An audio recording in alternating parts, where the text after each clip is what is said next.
কত মানুষ আর তো কয়দিন পরে রোজা খুঁজে পাবেন, আপনি রোজা রাখবে না, ঈদের নামাজ পড়তে যাবে, আছে কি? মাঠে কাজ করি ভাই, হার্ড লেবার করি, ঢালাইয়ের কাজ করি, ভ্যান চালাই, বহুত কষ্ট ভাই। এই গরমের মধ্যে রোজা রাখা যায় না। ওই লোক জানে রোজা ফরজ, আল্লাহ তোমার রিজিক দেয়, আল্লাহ রাব্বুল আলামিন তোমাকে সুস্থ রেখেছে জানে উনি, কিন্তু হাজার জানার পরেও সিয়াম পালন করে না। আবার আমরা হুজুরদেরও দোষ আছে, ওই লোকের কাছে আমরা আল্লাহর পক্ষের বিধান তাদেরকে জানাই নাই। হুজুর জানাইছে, আমাদের খতিব সাহেব ওয়াজ করছে রোজা রাখা ফরজ, আরে না, এই ওয়াজ সে ওয়াজ নয়। আপনাকে এসে একজন শ্রমিক বলছে, চাচা রোজা যে রাখতে বলছেন, ওই যে রাস্তার ধার দিয়ে ড্রেন কাটতেছে, একদিন সকাল থেকে 6 ঘন্টা মাটি কাটে রোজা থাকে দেখায়েন, কথা যৌক্তিক কিনা ভাই? তাহলে ওই লোককে আপনি কি দিন দিলেন, কেমনে বুঝালেন? নবীজি সাল্লাল্লাহু আলাইহি ওয়াসাল্লাম বলে গেছেন, আমি আল্লাহর পক্ষ থেকে জেনে তোমাদের জন্য দোয়া করলাম, আল্লাহুম্মা বারিক লানা ফি রজব ওয়া শাবান ওয়া বাল্লিগনা রমাদান। 2 মাস আগে আল্লাহর নবী এই দোয়া শিখাইছেন। এইটা কেবল আমিন বলার দোয়া নয়, এর মধ্যে আল্লাহর নবী কিয়ামত পর্যন্ত উম্মতের জন্য প্যাকেজ ঢুকায় দিয়েছেন। ছোট্ট করে বলি, ভালো করে বোঝেন। একজন রিকশাওয়ালা ধরেন, একজন ভ্যানওয়ালা, কথা শুনতেছেন আমার ভাই? একটু ঠান্ডা মাথায়। একজন ভ্যানওয়ালা, একজন মাটি কাটে যেই লোক, ওই লোক সারাদিনে কাজ করে 8 ঘন্টা, তাই তো ভাই? 8 ঘন্টা কাজ করে ওই লোক। এখন 8 ঘন্টা যদি মাটি কাটার কাজ করে, রোজা রাখা সত্যি ঠেলা আছে, ওই লোক অজ্ঞান হয়ে যেতে পারে, ঠিক কিনা? আল্লাহ নবী শিখালেন তার জন্য, আল্লাহুম্মা বারিক লানা ফি রজব ওয়া শাবান। 60 দিন আগের থেকে তাকে আল্লাহ নবী দায়িত্ব দিলেন, তুমি ইমানদার, রোজা তোমার মাপ নাই, কিন্তু তোমার জন্য একটা প্রস্তুতি নিতে হবে। কি প্রস্তুতি? ওর প্রস্তুতি হচ্ছে, ও প্রত্যেক দিন 8 ঘন্টা কাজ করে। এখন ওর দায়িত্ব হচ্ছে, এই যে 2 মাসের মধ্যে সে অন্তত পক্ষে একটা মাস 2 দিনে 1 দিন হিসাব করবে যে আমার 1 ঘন্টা পরিশ্রম আমার বেশি করা লাগবে। কথার কথা, সে প্রত্যেক দিন 700 টাকা কামাই করে, তার টার্গেট হবে আরো 50 টাকা ইনকাম বেশি করা লাগবে। আমি হিসাব আপনাদের কাছে বের করে নিব, মুখে মুখে যারা হিসাব পারেন বের করেন তো ভাই। যদি 60 দিনে 50 টাকা করে একটা লোক বেশি রুজি করে, তাহলে কত টাকা কামাই হয় বেশি? 3000।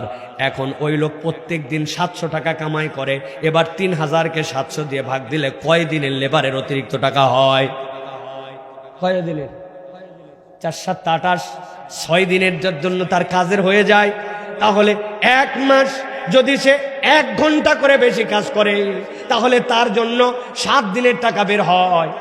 আর যদি 2 ঘন্টা করে বেশি কাজ করে, তাহলে তার জন্য 15 দিনের টাকা বের হয়ে যায়। কথার কথা ধরলাম 15 দিন পারলো না, 60 দিনে কষ্ট করে সে 10 দিনের টাকা জোগাড় করছে এক্সট্রা। রোজা যে রাখতেছে, ওই লোকের শুধু ছেলের দায়িত্ব নয়, তার একটা ফ্যামিলি আছে। ওর বউয়ের দায়িত্ব কি? আল্লাহুম্মা বারিক লানা ফি রজব ওয়া শাবান ওয়া বাল্লিগনা রমাদান। তার বউ প্রত্যেক দিন যে ভাত রান্না করে, 1 মুঠ করে চাল তুলে আলাদা করে রাখে, 1 মুঠ ডাল আলাদা করে, একটা পেঁয়াজ আলাদা করে, অর্ধেকটা রসুন আলাদা করে, 1 চিমটি করে করে আলাদা করে তুলে তুলে লবণ রাখে, অল্প একটু করে তেল চাপ দিয়ে দিয়ে আরেকটা বোতলের মধ্যে রাখে। 2 মাস যদি কোনো মহিলা তার সংসার থেকে সঞ্চয় করতে শুরু করে, কোনো ব্যাপারই না, 5 দিনের চাল ডাল তেল ওই মহিলা চাইলে আয়োজন করে ফেলতে পারে, ঠিক কিনা? স্বামী কষ্ট করেছে, কষ্ট করে 10 দিনেরটা জোগাড় করেছে, স্ত্রী সাপোর্ট দিছে, 5 দিনেরটা সে জোগাড় করে ফেলেছে। আল্লাহ বলতেছেন, নবী বলেন, আল্লাহুম্মা বারিক লানা ফি রজব ওয়া শাবান ওয়া বাল্লিগনা রমাদান। ওই ব্যক্তির বরকতের জন্য দোয়া প্রচেষ্টা আল্লাহর কাছে করেছে। রমজান যেদিন চলে আসছে, ওই ব্যক্তি মুসলমান ডিক্লার দিছে, কাজ তো এটাই করব, কিন্তু আমি আমার নবীর তরিকা গ্রহণ করে 15 দিনের খাদ্য আমার বাড়িতে সঞ্চয় করেছি। কাজের অজুহাতে আমি কখনো রোজা বাদ দিতে পারি না। আগে করতাম 8 ঘন্টা পরিশ্রম, এখন করি আমি 4 ঘন্টা। আগে রেগুলার প্রত্যেক দিন কাজ করতাম, এখন 1 দিন কাজ করি, 1 দিন বাদ দেই। আর আল্লাহর কাছে বরকতের দোয়া করছি, পৃথিবীর যত জব থাক, যত হার্ডওয়ার্কার থাক, আল্লাহ নবীর এই তরিকা জানলে রোজা থেকে তার বেরিয়ে আসার কোনো সুযোগ নাই। আমি হুজুরও বুঝাই নাই, আবার যার বুঝার কথা হইল বুঝও নেই নাই, কিন্তু আল্লাহর বিধান জানার পরেও পালন করে নাই। আল্লাহ বলছেন কান্নামা উগশিয়াত উজুহুম কিতাম মিনাল লাইলি মুসলিমা।